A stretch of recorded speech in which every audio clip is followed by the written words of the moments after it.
Workplace safety is an essential aspect of the UK's economy, and the government is keen on ensuring that all employers adhere to safety standards and provide safe working environments for their employees.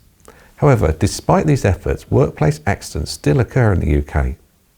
According to the Health and Safety Executive, there were 693,000 cases of work-related illnesses and injuries in the UK during the year of 2019 to 2020.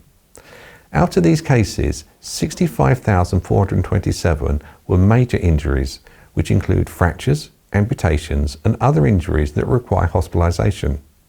The HSE also reports that during the same period, 111 workers lost their lives due to work-related accidents. This figure represented a decrease from the previous year's 147 fatalities. However, any loss of life in the workplace is unacceptable and shows the need for employers to do more to protect their employees. The most common cause of fatal accidents in the workplace in the UK is falls from heights.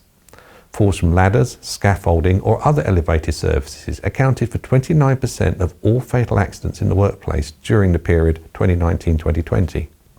Other causes of fatal accidents in the workplace include being struck by moving vehicles or objects, being trapped by machinery, and drowning or asphyxiation. In addition to the loss of life, workplace accidents also have a significant impact on the UK's economy. The HSE estimated that workplace accidents and illnesses cost the UK economy around £16.2 billion during the period of 2018-2019. This figure includes the cost of lost productivity, medical treatment and compensation claims. The HSE have implemented several initiatives to reduce workplace accidents in the UK.